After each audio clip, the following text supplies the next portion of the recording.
Well, we're laughing a little bit because I've just tried two failed attempts at an introduction to this show. I don't know what this show is. It's Think Queerly. I'm Darren Steele, and we're doing a live coaching ideation session together with Lachlan Smith. Lachlan, thank you so much for being here with me. Thank you, Darren. Thank you for the opportunity. It's great. I just want to briefly remind people, and I'll put this in the show notes if you've been following along for a while. I first spoke with you, Lachlan. I think it was the 6th. Well, that's when I published it.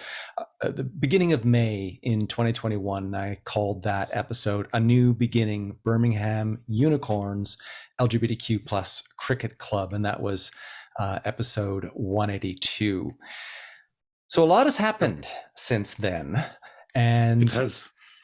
I thought I would have you on the podcast again today. Might be some follow-up to what has happened there, because when we were first working together and coaching, you had an idea, which is why I call this kind of coaching ideation.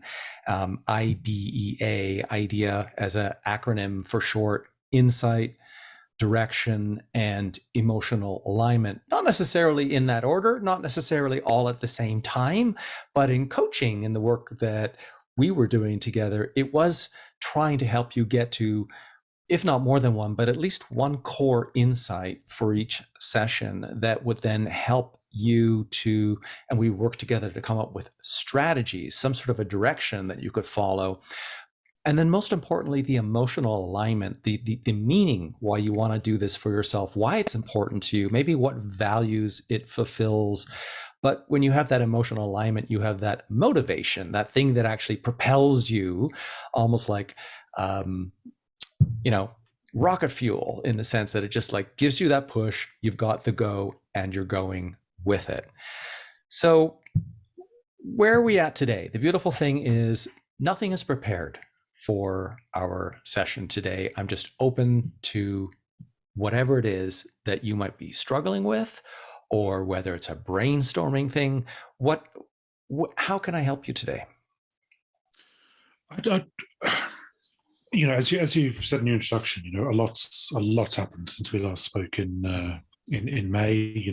We had a really successful first season as a cricket club, and the season finished 3 months ago, thereabouts. Yeah. And we're in the planning process for next season, which will start, all being well, with the great English weather in around about April time, certainly no later than May. And I think for me, in that time, in this off-season time, I've been doing a few things. And one of the things I have been doing is writing about my relationship to cricket as a gay man. I've been writing about the unicorns, how we came about, what our story is, effectively our journey, over the last year. And as part of that process, I've interviewed a number of members and talked to them about their relationship with cricket. For all the members of the unicorns. Some of them have had, really intimate relationships with cricket all their lives. They've played it all their lives. They've been involved, and for others, it's quite new. It's perhaps a sport that they've come to quite late on in life, but they've all got a story on how that's come about. And I've talked a little bit about what the unicorns as a club and as a community has kind of meant to them over our first 12 months together. And over the last week in particular, I've been going back over those interviews, listening to them again, making notes, trying to sort of capture their stories and write down a bit of a summary, I guess, of the stories. And the thing, one of the things that's really struck me is how powerful both those stories are, but also the fact that giving people a voice is so well, it's just amazing, to be honest. It's amazing to be able to give people a voice, let them know that what they're saying is, is valid and real and powerful, and actually means a lot, not just to them, but to other members of the Unicorns, but also other members of the LGBT community and beyond. So sort of coupled with that and that idea where, as I said, we're planning for next season, or for the 2022 season. And one of the things that we've got coming up is our annual general meeting. Mm-hmm. And as a club, we're growing all the time. We're continually getting approached for, by new members and things like that. People asking us when we're doing our pre-season training and can they come along and things like that. And there's no doubt that, we're on a trajectory here to, keep growing the numbers. Mm-hmm. You'll recall one of the things we talked about in the coaching sessions we've done in the past was about making sure that all members had some ownership and had the ability to be part of the club and feel like their voice was heard and things like that. And I guess listening back to some of these interviews has made me think about that a little bit more, because we're kind of at a decision point. Let's call it that for now within the club. Mm-hmm. In that we are growing and more people want to get involved, which is brilliant. But I think one of the challenges that we have now is about how do we make sure that we enable everybody to be involved and have their voice, but without it becoming overwhelming or things being diluted. Or so if I give an example, to help maybe contextualize it a bit, one of the things we talked about previously was the management model, in effect, that we were implementing at the club, and we had a very open committee structure. So we had people who sat on the committee, on the board, effectively, of the club, and were there to help provide the strategic direction and do the day-to-day workings and keep us going. Yeah. But we open those discussions up to all members. Yeah. And we invited any member of the club to come along to that.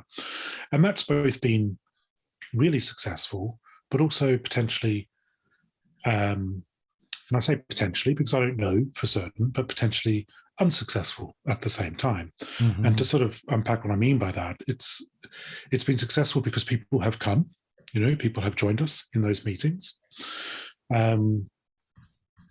It's been a pretty small core group of people who have joined us in those meetings. So there's normally been one or two, maybe sometimes 3 or 4 other members who have joined us in those discussions. So that's been successful. That's been great, and people have been able to come along and they've given their views and things like that. And and in fact, I think as a committee and as a club, we've learned a lot through that and developed some great ideas, some great initiatives, and some good stuff on the back of it. But then I'm conscious that that's really the only route that we've had, the only formal kind of route that we've had, other than people just chatting to me at a game or something like that, mm-hmm. to involve members. And because our membership is growing, we want to make sure, well, I certainly want to make sure, and I think the committee feel this as well, that we find other mechanisms or different mechanisms or complementary mechanisms to help make sure that everybody gets their voice heard and can contribute. Because I think there's some people who, we've done it for a year, but maybe joining a committee meeting and throwing in their opinion actually doesn't really work for them. That's not really the way that they want to engage. They've got good ideas, but it's not, not comfortable, or they're not comfortable in that space, whatever it might be. It's not something that they want to do. So we've started to give some thought to how can we make sure we give people that voice. So I wanted to think about that maybe a little bit today.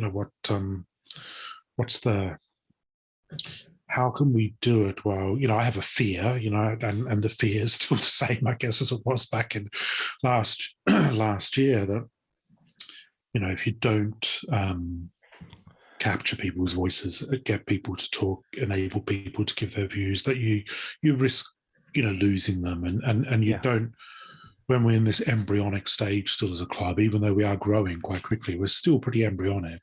Yeah. And to keep that strength and ethos and community there is really important. So I'll stop there perhaps for now. I could probably talk for another 20 minutes about it, but we don't have all day. I just want to actually interject here, sort of like step outside of the coaching moment to recognize that often what I find very useful in coaching is it's not about me, it is about you, and just letting you or whoever I'm working with sometimes get it all out, because we're often in need of the space to say what we want to say, knowing that there's someone there who can take in all of our ideas without any quick judgment, without any immediate sharing of opinion. It's something that I've really appreciated with some of the coaching I've experienced in the past. And there's no right or wrong. Some people like 30 minutes of coaching. Some people like a deep dive of 90 minutes or longer. Just mentioning that. So that's why, if you're watching on the video, my head's down because I'm making some notes here. Let me ask you a question. I could just proceed with asking you some questions to dig into what you think might be some strategies, or we could sort of brainstorm a little bit about some different ways and what seems to fit with what you need most right now. I guess I have 2 or 3 ideas. Okay.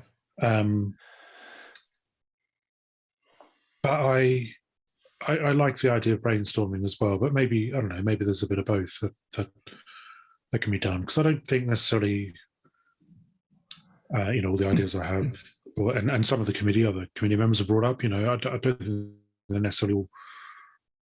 They may be part of the solution. They may be the solution. Yeah. But I'm reticent. I mean, one of the challenges. So for people who perhaps don't know about the Unicorns, when we started, we were a Birmingham-based club. So Birmingham is a city in the UK. That's where our focus is, and a lot of our members are from Birmingham. But because evidently there was such a need for this club, we've drawn people from a wide geographic area. We have people who commute and drive an hour and a half, to come to games. They're 50, 60, 70, 80 kilometers away, things like that. And because of that, it makes it very hard to then just meet all up face to face, unless you're at a match. Right. Because to expect people to drive an hour and a half to come and meet for a beer is, or to have a meeting is not. It's just not realistic. You can't be expecting people to do that in the evenings. I mean, people travel for a game of cricket, sure. So we do everything online. Yeah. In terms of meetings, in terms of the sort of formal meetings, committee meetings, things like that, we do everything online, which is great, and it's fine. But I miss that face-to-face element, and I want to try and capture that back in terms of how we engage with members. So all the ideas that we've had at the moment about engaging with members and hearing their views are still online. They're still in the online world. Okay. And I suppose there's a bit of me that thinks, is there something that we could be doing face-to-face that I'm just not thinking of, that we're just not, which just hasn't occurred to us, that might actually be a really simple solution, which probably would just complement, the other stuff that we're doing, because I don't think it could be just that. Well, let me share some of the ideas that I noted down in no particular order, and we can always come back to things. So I would just suggest perhaps if something really strikes you, maybe write it down so that if it's something you want to address, we'll come back to it. So, from an organizational structure and having your AGM come up, if I sort of start there, sometimes there are aspects of a board meeting that need to be private. Perhaps certain decisions are made. And I know one of the board meetings that I'm invited to annually, they have their private, in camera meeting, and then it's open for the people that are invited or friends of the board. They're kind of given that quote unquote definition, right?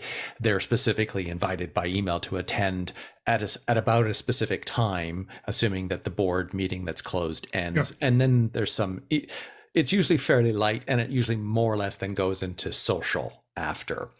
So there could be that. But as you were saying that there are more people becoming involved and more people interested, it may mean that you have to create not an explicit separation between your board or your committee and members, but you may want to use some sort of a hybrid model of a couple of different types. You may want to have your regular meetings, which are maybe they're open at the beginning for an hour where you can take feedback and such, or it's at the end of the meeting, and then if there needs to be a closed bit, so that things can proceed by allowing the people who are elected to those positions to do their job, right? Yeah. Because that could be a problem, right? If you have too many cooks trying to work the stew, it could become, like you said, overwhelming.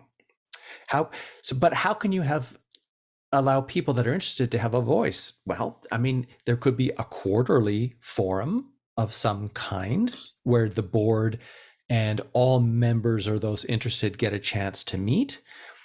And maybe there's some sort of a structure where you have ideas that you would like to do this year or next year, and you get feedback, and maybe you can even do like, okay, so we've got these core ideas. Who wants to, let's take a show of hands for what's the priority. If we were to act on these things, this would be, which would be number one, which would be number two, which would be number three. And if there were only one thing we could accomplish this year, is that still the right order, number one? And if not, there's ways of breaking that down. There could be, to get involvement, sending out a questionnaire or a survey, or perhaps even holding a referendum. I'm kind of thinking Switzerland. They've got a certain politics, right? But they make decisions. People can apply to have a referendum, and as long as they get so many people to sign that they want to have this referendum, the rest of referendum will be held. And I think they're held a couple of times a year. So let's say you've got a big decision as a board, but you're like, we want people's voices to be heard. Put it up to a vote. Do the work as a board, but then put it up to a vote as to whether or not you pursue it. And then what also struck me about what you were saying, you've got Birmingham specific, so like the club management, that the games that are going to be played on the greens in Birmingham or in the field in Birmingham, right? And the organization that goes into that. But it almost sounds like there's another aspect to your work, which is advocacy and outreach. And whether or not that becomes a new role for a new director, or a sort of an executive role within the board, and maybe that becomes a new organization. I don't know. And then finally, you could have a living document, something that's online, maybe like a Google Doc, and people could leave comments on it, but they can't change the actual sentences or paragraphs of, here are our plans for 2022. Here's our long-term goal for the next 5 years. And that there's a lot of opportunity for voices coming in from different places in that way. Was any of that helpful? Any of that you want to dive into? Yeah, there's a few interesting things in there. We had thought about a forum type setup, whether that could work, and I think there's something I think there might be something in that. Whether it's quarterly, monthly, whatever, we'd need to work that out. But I think there's a space for that. I think we'd probably want to, as you suggest, like come to a forum of that nature with some specific questions or some specific areas of what we're doing in terms of what we might have feedback on. So I think that's an option. I think I remember when we first spoke about the sort of open committee idea and the idea, and you mentioned it previously about, you might have the first hour, which is an open plenary, or you might have the last hour as an open plenary, or whatever it might be. And there's part of me that loves that idea. There's part of me that thinks that sounds great. But then there's part of me that feels like you just end up talking about what you're going to talk about in the meeting behind closed doors. Anyway, I'm not sure. I don't know whether I don't know whether the problem we have is that we have confidential stuff that we need to talk about separately, because 99.9% of everything we've talked about to date on the committee, I don't consider it as being confidential. So I don't think we're quite at that point yet. So I think that model could work really well if we had, very specific agenda items which really were, confidential for the main committee, and then you had it more open. So I think if we went down that road, we'd end up just having open committee meetings again. I think that would just morph into that. So I feel like there's got to be maybe a little bit of separation. Is there, before we continue with that, sort of staying for a moment there, just for yourself to be clear about these committee meetings, is there so good if there's no like confidentiality issues that you don't need to have closed door meetings? And it sounds like if there were something, it might just be one or two agenda items. It could be like the very end. It's like, okay, we have to go away and have this in-camera discussion. Is the issue that too many people are asking questions and slowing down the meeting, or what might be the reason for not wanting to have other people present? I think one of it is, so part of it is that part of it is that there can be things can just get drawn out, like things that perhaps probably shouldn't be drawn out, drawn out, because there's too much conversation, and I find it more challenging to chair an online meeting than I do a face-to-face meeting. I feel like it's easier face-to-face to draw a line in the sand. I find it much harder to cut people off online, particularly if there's like a small delay as well between people talking and things like that. So I think it's probably more that, but coupled with that, the other issue goes back to what I was saying earlier, which is we're just getting the same voices. Okay. So it's great that those people are coming, and it's great that they're engaged, but there's a whole plethora of other people who are not engaged. I mean, they do engage on one level, but they don't engage through that forum. They don't engage through those meetings.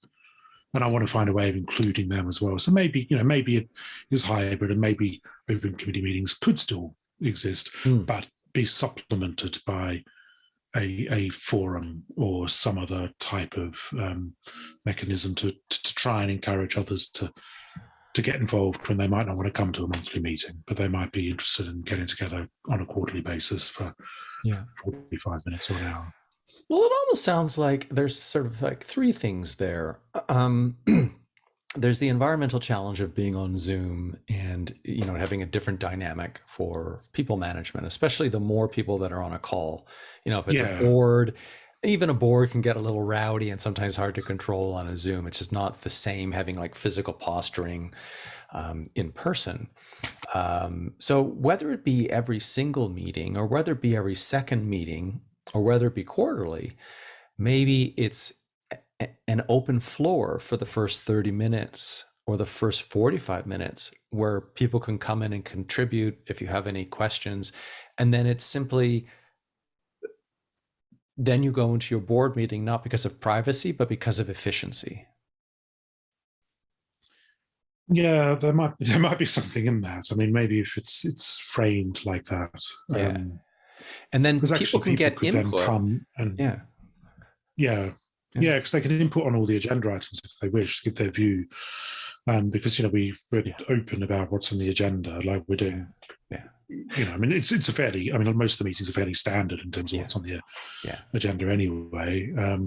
Well, that's a really So good point, just to yeah, interject something like that there. could Like work. if you make the agenda public and then people can come in, make some comments, then the board can then go do their work efficiently. And if there's something that you feel needs to be a larger vote, that's when you could take an online vote or send out an email on a survey, and voting closes on this date, or it sounds like that would probably only happen very infrequently, and it would be some sort of an impactful decision that you would really want to have more members who are actually Yeah, playing, who are paying their dues for the year, to have some sort of a yes, say in. And it might be, for example, you need to raise the rate £10 a year. That would be something that you'd want to hear from everybody, and you'd want to make some justification as to why that were the case, as an example. yeah. That's a good example, though. That's that type of. It'd be that type of decision, Yeah. that type of question for the board to take it out to a wider membership, and it's certainly about capturing that. I mean, one of the things we have done this year, or coming up to this AGM, which I hope will help us a little bit, is we've expanded the committee. So we've added another post to the committee,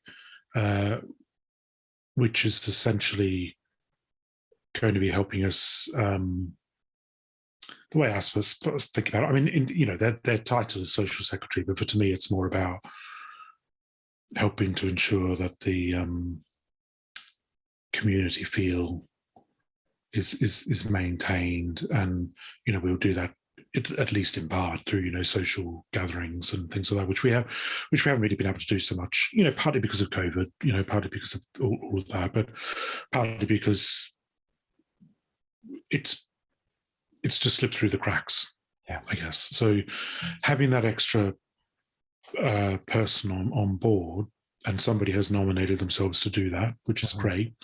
I think will help with all of this, because I think if we can have a few more social events where people get together, and some of them might be online, it might be Zoom quizzes and things like that, but some of it will, hopefully be face-to-face as well. If we can keep those conversations going on and making sure people feel that they're part of the club, and they can express their opinion and things like that, then that would be great. So I'm hoping that might help a little bit, with just sort of the wider conversations and the wider dynamic. But I'm conscious that I want to make sure that we have some sort of formal mechanism as well, and that might be, it might be the open floor for the first 30 minutes to an hour of a committee meeting, or it might be a forum. The living document idea is interesting. Well, just to interject there, do you have a blog for the unicorns, right? We have a website, and we put stuff on there, but we also have a what do you call it, like Google Drive, some of which is restricted, and so not only committee members can see, but the rest is sort of open. What if you used the blog for some of these purposes, for engagement? Maybe you're using Google for a particular questionnaire, so you can embed the Google form, or you can just have it link, and then it'll do a pop up into a new tab. You can post the agenda notes. If you've got a newsletter, then you could maybe set it up, keep it really simple, do it as an RSS feed, so that you only have to actually write an email newsletter when you need to. But if you post the committee meeting notes, bam, it just goes out immediately to whoever is subscribed.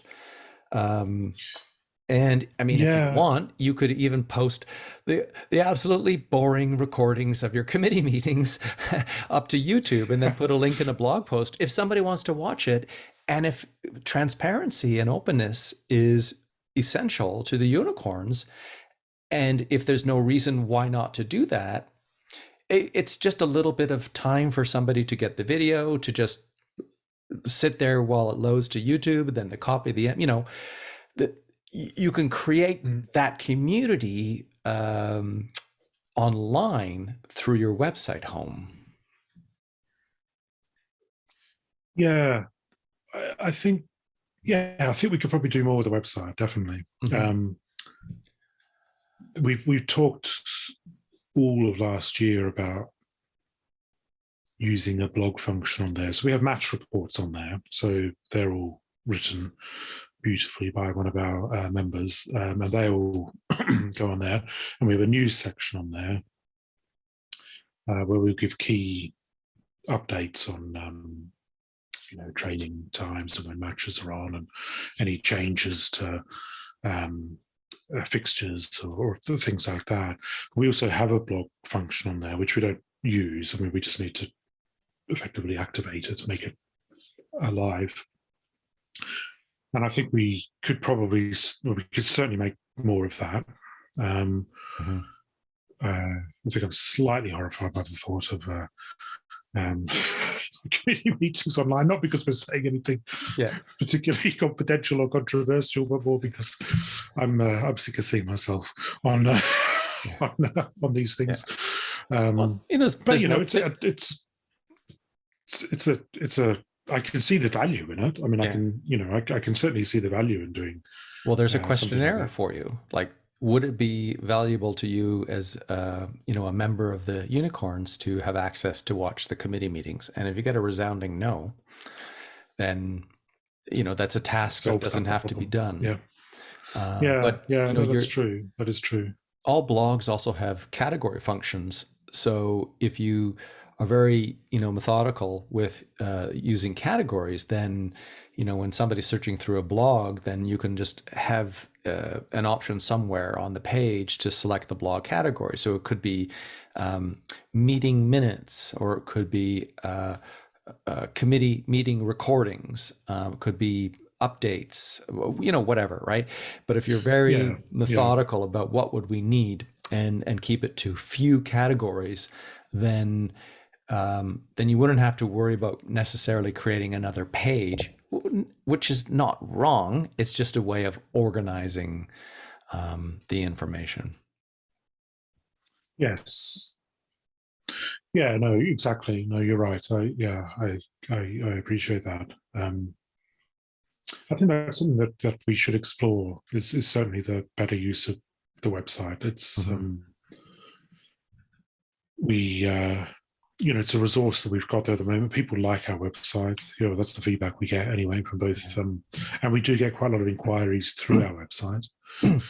So people are clearly finding it. Those people who are not members are clearly finding it. I mean, hopefully even more people can find it, but it seems to be being found and being used, and we get good feedback in terms of how we've structured it to date and the information that's on there. But we could certainly, we can make more of it. Definitely make more of it. So that, coupled with restructuring the meetings, so either we have that open discussion at the beginning, or we have separate, quarterly or bi-monthly kind of members forums. That hybrid kind of model, I think, might be the way forward. And actually, some of this stuff could be face to face, or at least occasionally. Some of these could be face to face. I don't want them all face to face because that would exclude some people from being able to attend. But they could be hybrid, I guess. You have face to face and Zoom meetings, don't you, where people sit in a room and have a Zoom screen up next to you where people can still engage that way. So I guess that's an option. I hadn't really thought about that, but that could be an option as well. Well, I think once we leave, God, I hope there is an end to COVID. right? But I'm hoping, assuming that once we leave, how much COVID has restricted what we're able to do, the likelihood of people wanting to get together face to face will become more common again. And if the nature of these meetings pre-COVID were in person. It may just become that. So, whether or not you look to accommodate those that want to somehow attend but are not able to, again, it goes back to, it might not be attending the committee meetings. It might be these quarterly forums or these bi-monthly or semi-annual, or it may be this 30-minute, 45 minutes before the meeting that you open up to Zoom for those people that are far away, for example. So, there's a lot of ideas there that you can, again, present to find out what sort of interest there is before you go ahead and make work projects for yourselves. Well, exactly. Yeah. And that's kind of what I wanted to do, is I wanted to get to that point where I can go to the AGM next week and say, well, here are some options, here are some ideas. What do people think? And we can do a straw poll on the night if need be, do a quick poll, but hopefully get verbal feedback as well from people around what they'd like to do.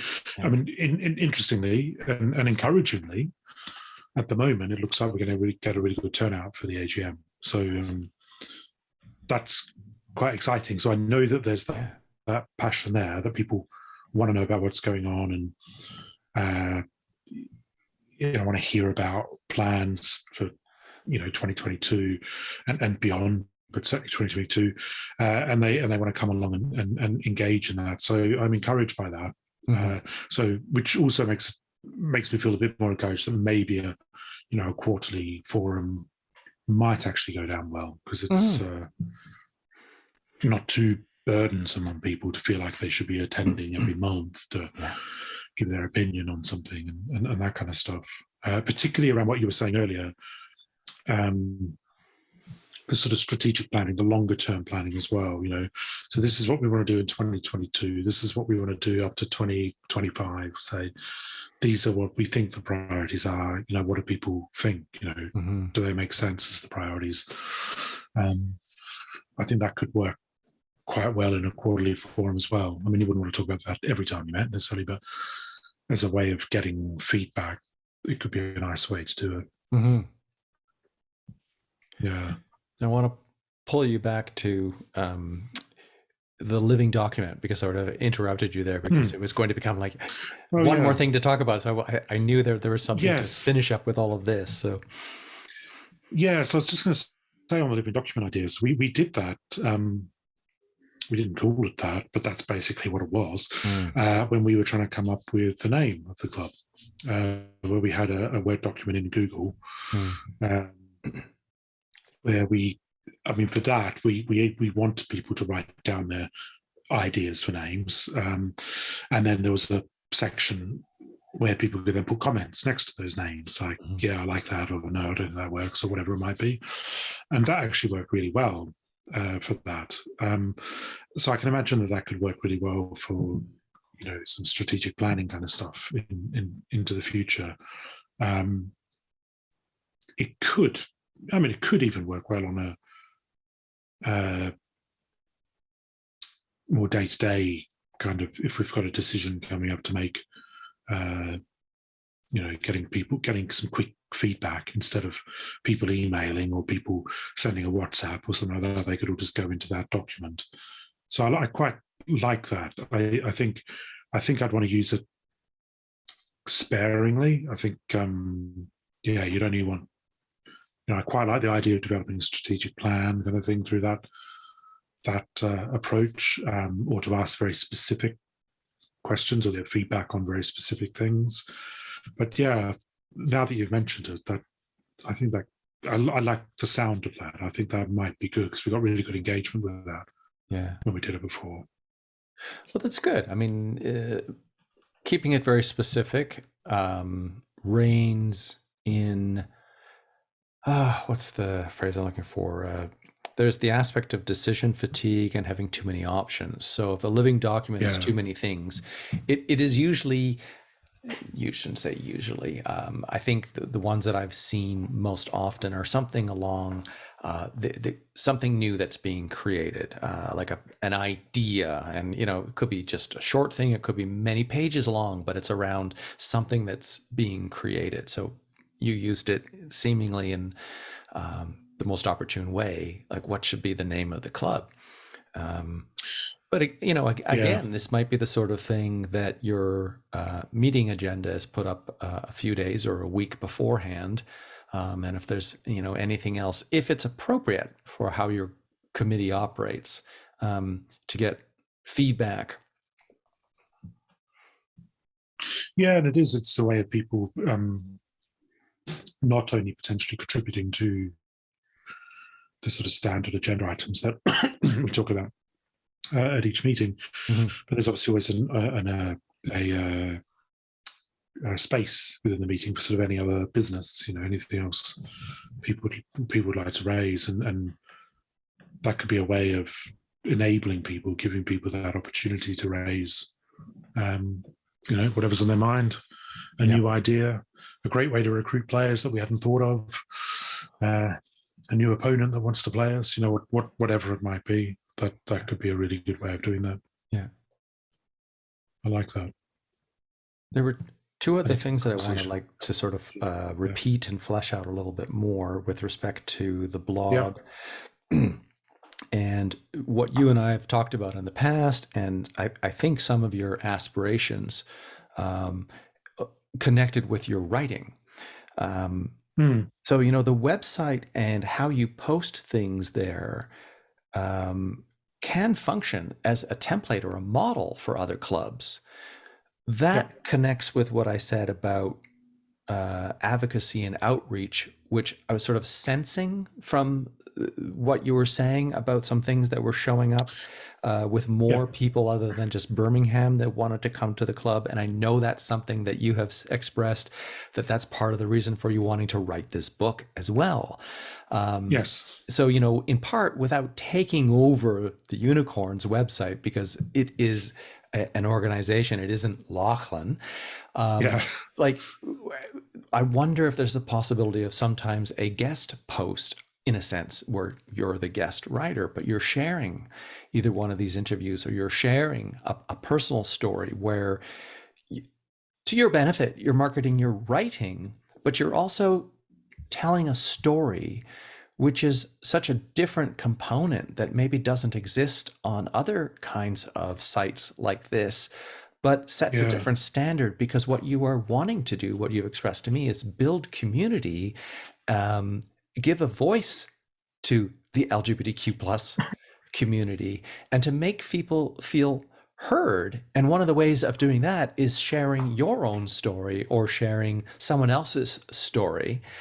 And so all these things are tied together: setting an example, advocacy and outreach, and well, yes.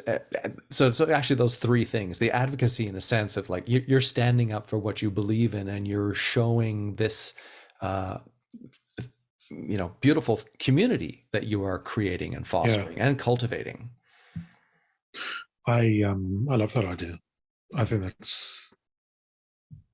I've had a couple of other people come to me and say they wanted to do a piece of writing around their involvement in the Unicorns, or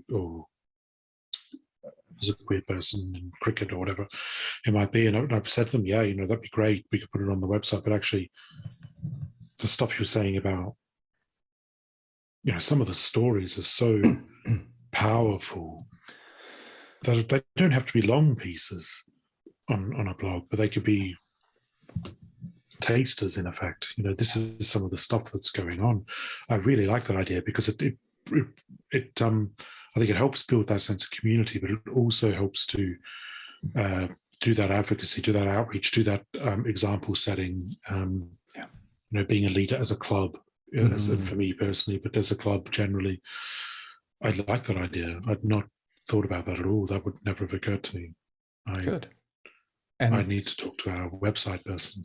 This other thing is coming to me is I think if you go in this direction and start growing the website, not just for the unicorns in Birmingham, but as you've just said, as we've just said here, this advocacy kind of approach, I think you'll attract sponsorship. Yeah. Yes, I think you're probably right. We have had a couple of people. It's funny. Like one has come through the website now, and one's come through one of our members doing some networking. But people basically approaching us saying, "Wow, we really like the look of what you're doing. We'd like to, sponsor you. We'd like to contribute. We'd like to give you some money. We'd like to help you out in some way." So we've already got an example of that that's come through the website. So actually, I think you're right. It would only make that stronger. It would only, I like that. I really like that. So I'm smiling because I'm just remembering an email I read from a coach I follow who teaches a lot of business modeling. Okay. And he works, what he charges is just, it seems ridiculous to me. It's like unbelievable. But he coaches very few people, but he coaches exceptionally high leaders. And so he builds a community of leaders. But then what that allows him to do is to then create scholarships or offer opportunities to people that he really wants to work with, who he thinks might be exceptional change makers, for example, but might not be able to afford him. So by charging so much with these high-end leaders, he has more time to build his community, but also to do that. So imagine if you were, you're given, you and your organization, you and the unicorns are giving back to the community by providing this opportunity to LGBTQ people interested in sport and in cricket. But it is a privileged sport in the sense that it's bloody expensive. Yes. So what about a scholarship? Yeah. What about some sort of, as an opportunity for sponsors to have something tangible? Have your name associated with the sponsorship so that we can have two players who can't afford to pay the fees be able to play this year, or to have uniforms paid for. You can come up with the tangible benefits that a sponsor really wants to see, that thing that they can almost touch before they're quite willing to give money to just the idea. I think you've been reading far too much about English cricket recently, Darren. This is a hot topic, I think, in English cricket at the moment, more broadly, and not just about the expense, but the expense is a big barrier to people to play cricket. Yeah. But it's something that we obviously want to try and break down, and we've secured some funding to help us pay for some equipment, so people don't have to buy all their own equipment. But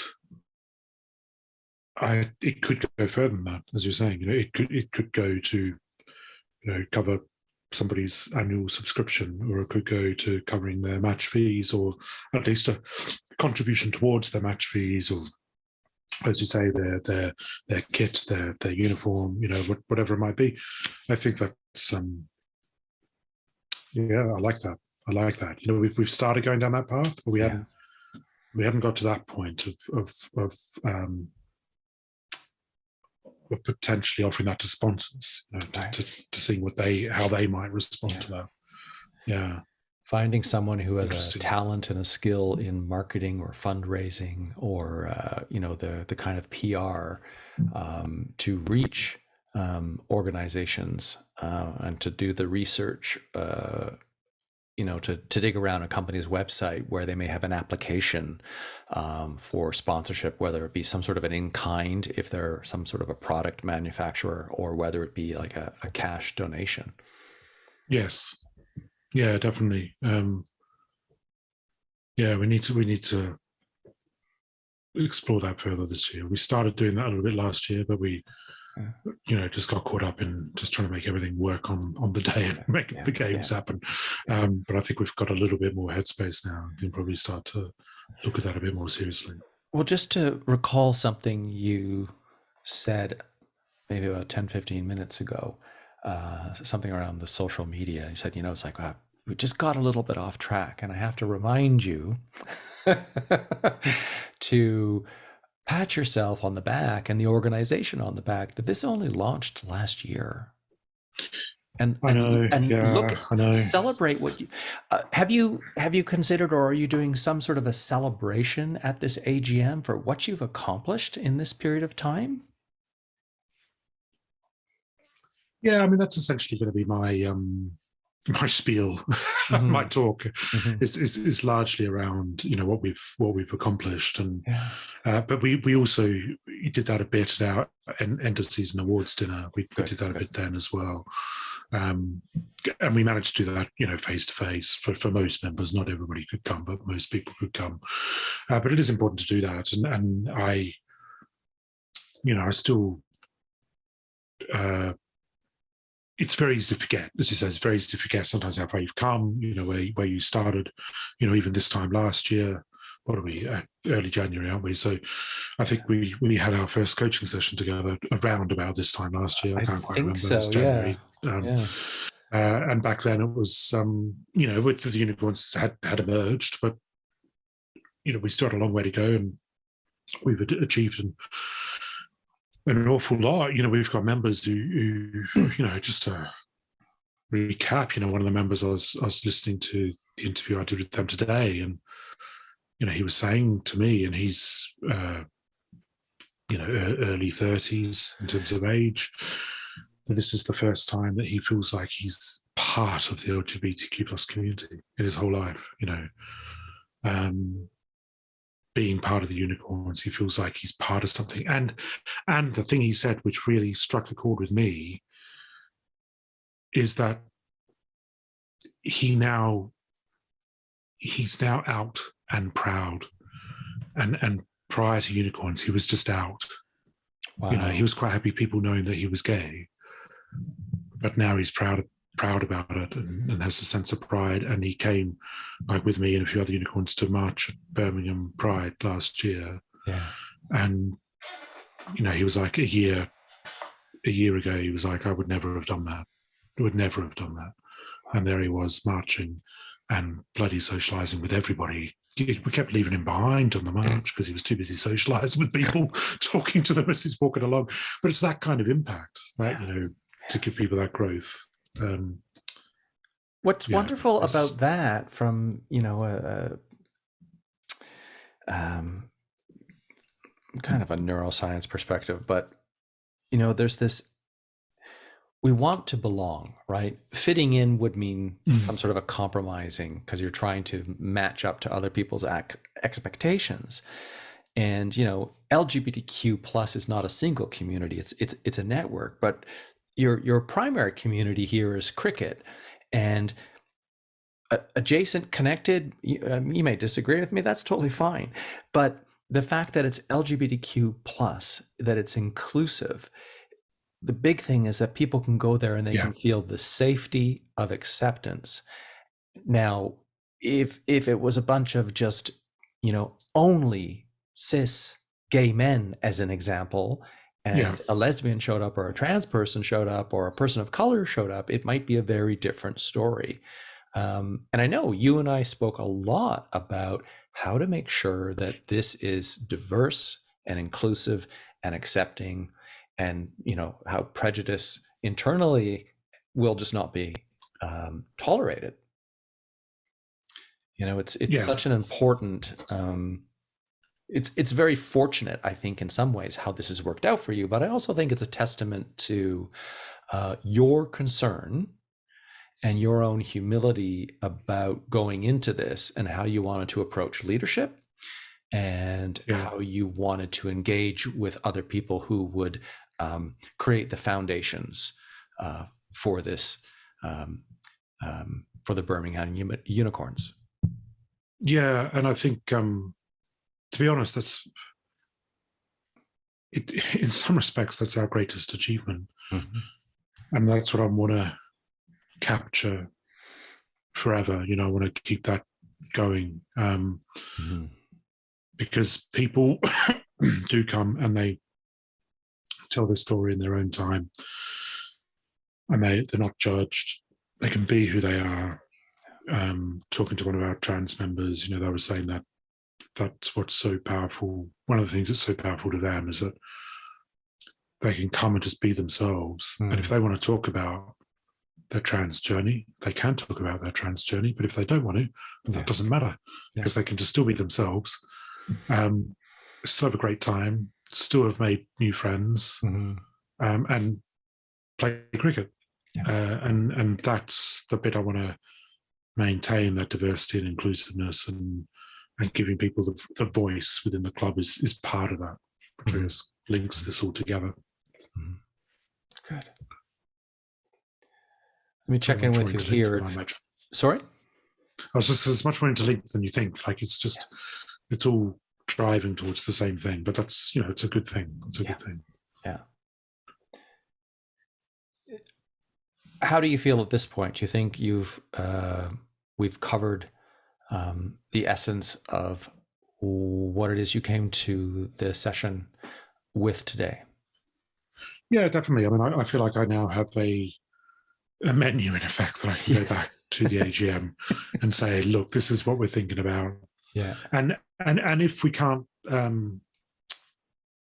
because I know, certainly if I turn up at an AGM and the chair turned around and said, well, these are all the ideas we've got for this season for communication and getting you involved.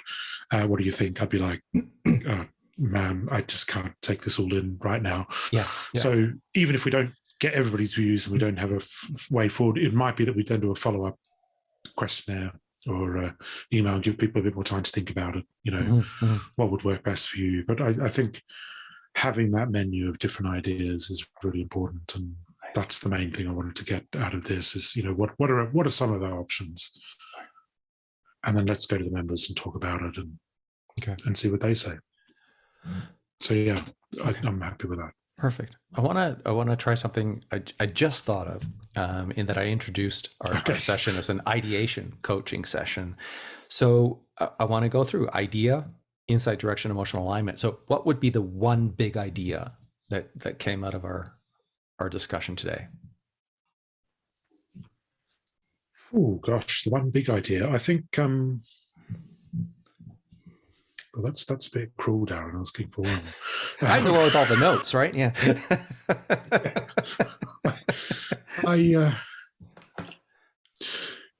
Let me cheat a little bit and say I think the idea is that we've got options. Okay. And actually, the amount of options we've got will enable us to find a solution that works. And actually I feel much more confident now that I can go to members and talk about that. So I'm cheating a little bit there, but I'm saying that's the idea. That's okay. You can watch the replay. Yeah, get them all down again. What was most insightful? I suppose understanding that, as I sort of say at the end, all this stuff is interlinked. That actually all of this is really ultimately about driving towards that inclusive culture. And if I keep that at the front of my mind, because sometimes I think you can lose that when you think about practicalities. Right. When this feels like practicalities, or a lot of these things are practicalities, but actually just that chat at the end there felt like it drew it together in my mind that all of this stuff is interlinked. Yeah. And I need to keep reminding myself, going back to that core ethos that we've talked about before, and people should go and listen to the previous chat we had, because where we talked more about that. Yeah, definitely that, I think. Nice. And then direction. What is you've probably already said it. What would be the most important direction or directionality or strategy is another word for direction here? Yeah, so I guess it's twofold. It's partly about checking in and talking to the members about what they want in terms of engagement and how they do that. But it's more than that. It's the overall direction is about maintaining that over the longer term. So this isn't just about this year. This is about beyond. So this might need to be refreshed every year, rethought every year as we grow and evolve. But it's keeping that as the direction of travel where we want to go, that we want to make sure that everybody's voices are included and people can, give their opinion and feel like that they're a valued member of the club, hopefully, in the future. So I guess it's those sort of two things combined. Okay. And then lastly, what's the emotional alignment or the motivation, whether it be overall or whether it be a specific thing, because there's more than one thing that happened in our discussion. Yeah, I think the emotion is, or the motivation is inclusivity and driving inclusivity. Yeah. Within cricket. Yeah. And in this case, particularly within the Unicorns. Yeah. What is the feeling behind that? I would be interested in knowing for you. For me, it's just like a fairness. I think there's a bit of something about fairness within there. There's something about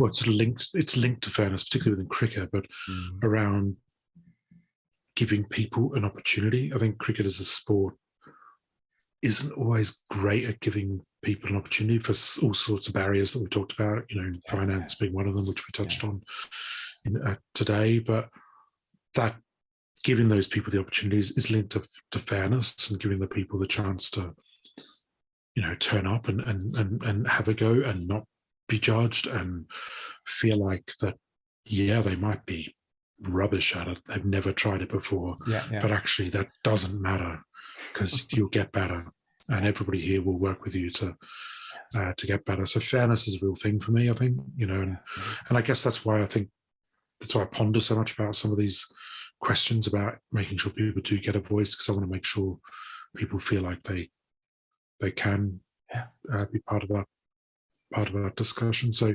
fairness and inclusivity, but then my overall emotion is, positive. Like when I finish these sessions, it's positive because there's a next step or there's next steps which are, clear and doable and not necessarily overwhelming. Yes. That they have been at times in the past. But as well that on the back of whatever the outcome is, whatever it is, whether it's a quarterly forum or a living document or a hybrid structure or all of those things, whatever it is, it's going to create more positive outcomes and energy within the club. Yeah. And the beautiful thing is you can put all those things as a list of options and let a group of people decide on the single one or two, bam, and then you know what to focus on. Yeah, exactly. Beautiful. Exactly. And by this time next week, I think, next week, we should hopefully have a pretty good idea of what that looks like. Well, this was a very timely call then. It was, yes, it was. It really was. Good. All right. Well, thank you, Lachlan. I really appreciate you playing in this thank you. coaching session with me to be recorded for posterity. So. Indeed. No, thank you for the opportunity. No, I enjoyed that. It was it was important for me to just try and trash some of that out of my head. And as I said, some of it feels very practical and it sort of feels like, there's part of me that thinks, you shouldn't get bogged down with these things, but actually it all interlinks to the overall mission and ethos and what we're trying to do. So thanks for the opportunity to chat about that. Wonderful. I will include this information in the show notes, but how can people find out more about the Birmingham Unicorns? Yeah, we are all over the internet. So you can go to our website, which is just bhamunicorns.co.uk, or you can find us on Twitter, Birmingham Unicorns. We're on Instagram as Birmingham Unicorns as well. I think they're the main yeah, I think they're the main routes for now. But we're Perfect. pretty active on all three Yeah. platforms, and you can get in touch with us on any of those. Great stuff. Thank you, Lachlan. Great. Cheers, Darren. Mm-hmm.